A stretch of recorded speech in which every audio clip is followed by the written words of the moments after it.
वालेकुम प्यारे बच्चों, कैसे हैं आप सब। उम्मीद करती हूँ आप सब खैरियत से होंगे। चलिए सब बच्चे अपना पहला कायदा खोलें उर्दू का। आज हम पहला कायदा का सफ़ा नंबर 17 करने जा रहे हैं। सब बच्चे अपना सफ़ा नंबर 17 खोलें। सफ़ा नंबर 17 में आज का हमारा हर्फ है चे। च क्या है ये? च की पहचान 1 2 3। इसके अंदर तीन नुक्ते होते हैं। च के अंदर 3 नुक्ते।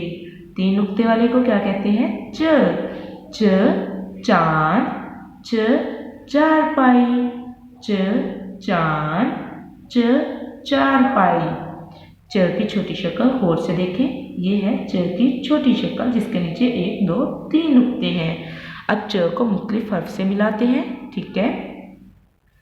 च आ, च आ, च आ चार, च आ चार, च व च व च व च व चो, च व चो, च व चो, च ई च ई, च ई ची, च ई ची, च ए च ए, च ए चे, च ए चे।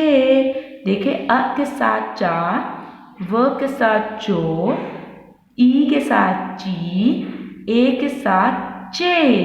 तो चो को आ के साथ मिलाया, व के साथ मिलाया, ई के साथ मिलाया और ए के साथ मिलाया और हमने क्या बनाया? चा चो ची चे। आज का आपका सबक यहीं तक था। आपने इसको बहुत अच्छे से पढ़ना है। च को लिखने की कोशिश करनी है अपने रफ रजिस्टर पर, और ये जो आवाज़ें हमने बनाई हैं चा चो ची और चे, इसकी भी इमला करनी है आपने अपने रफ रजिस्टर पर। ओके बच्चों, अल्लाह हाफिज़।